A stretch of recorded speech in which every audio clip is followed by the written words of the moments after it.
Hello guys, welcome back to another Reef video. In this video we're going to be doing an 8-month update on this Waterbox Peninsula Mini 25, and as you can see I have a lot to update about, so let's get into the video.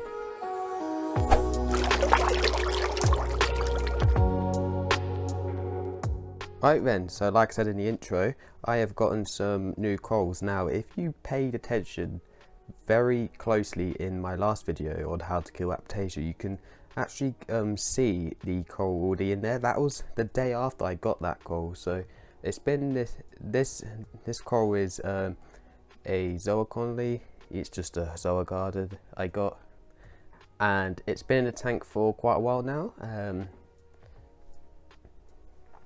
It did come with quite a few pests, so I had to get rid of them, but other than that, this coral has been in the tank for around about 2 weeks now, and it's looking really good. As you see, the amazing colours on the ZOES there, it's really good. I'm not really good at the naming the ZOES, so if you know what some of these are, I think that'll be pretty good. I'm pretty sure these red and blue ones are fire and ice ZOES, so that's all that I really know there. So over here, right next to the ZOE, you can see I got this new feather duster. So that feather duster will be there. The other feather duster, it's not coming out there because it's actually in the cave, and it's coming out in the cave. You can't really see, but it's in the cave there, right at the back. For some reason, it's just coming out at the other end. So hopefully, it'll be encouraged out that way. But for now, it's in the cave. That's all right, because I don't think they need to be in light. You can just spot feed them in the cave. I can do that. And then around here you can see I finally added to my acan garden. You can see here, this is a new acan. It's a very nice colour. It's got like reds and oranges. It literally just went in the tank yesterday, so it's still a little bit closed up, but hopefully it's going to be looking as good as this green acan, and hopefully one day they grow into each other.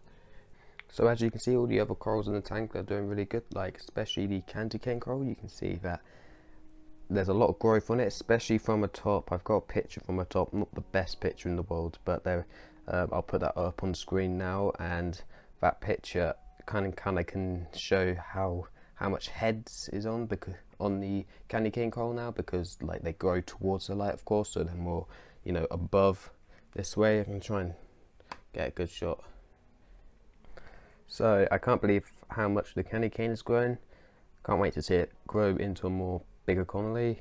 I've got the torch coral, still doing amazing. Clownfish, still hanging around it. At least he's not actually going straight in it, because if he was going in it right now, I'll probably be a bit annoying, because it will probably close up and it would be maximum extended. So I'm glad that the clownfish just hovers around it, but doesn't really go into it. As we can see here, the frog spawn's doing amazing as well. It did close up for a little bit, or shrink a little bit. It didn't really close up. I'm pretty sure that was because it was splitting in a way, but kind of underneath at the base I can see some like a head. I don't know how they really grow, but I see something underneath at the base. It's like, looks like some type of head. I don't know if you can see it, but other than that, it's doing really well.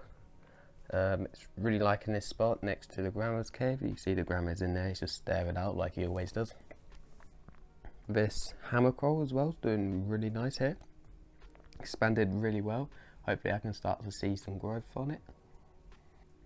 And like I said, this new feather duster or tube worm here, it's a really nice colour. It's a really nice like white colour, but it's got like that hint of like blue and like green in it. You can kind of see, like, especially if you look at this photo on my PC here, you can really see that nice colour in there. You can just take a look at the thumbnail if you want, because this is going to be the thumbnail of the video. But yeah, it's a really nice colour. This is a really nice colour. Got that, you can kind of see like that, definitely down here, that bluish green colour.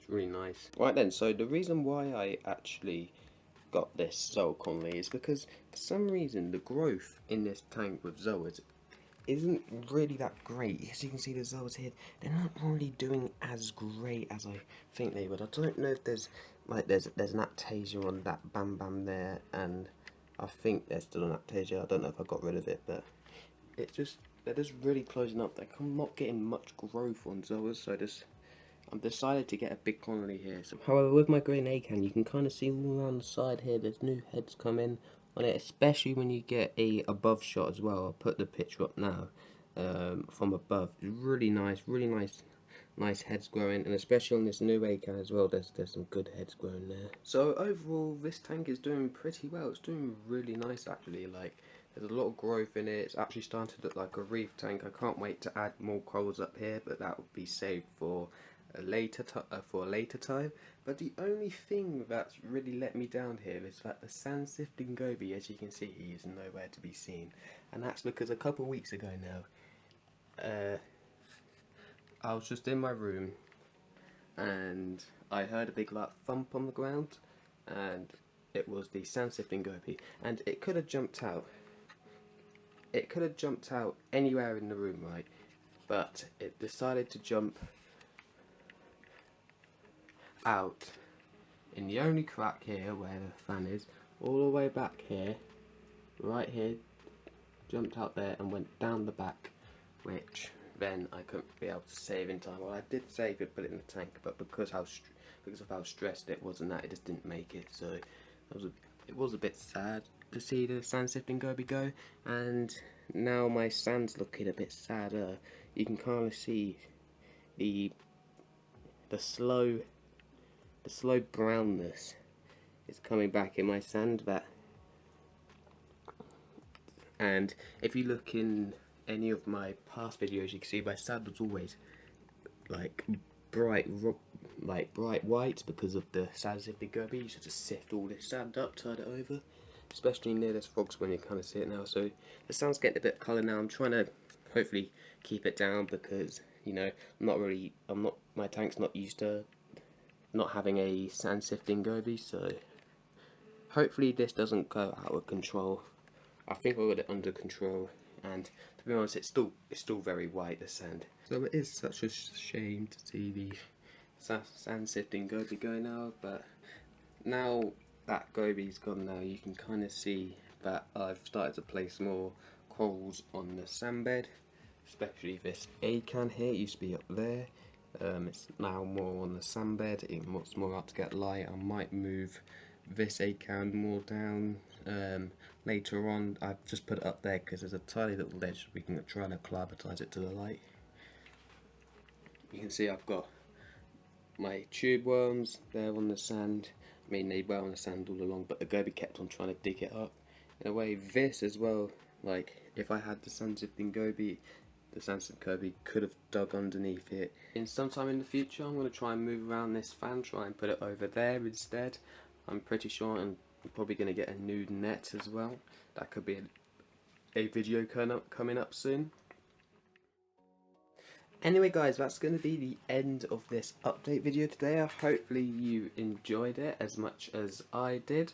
If you did really like this video, consider subscribing and like it. That would be really appreciated, and it will help me grow on YouTube. And other than that guys, I'll see you in the next video, and don't forget, happy reefing.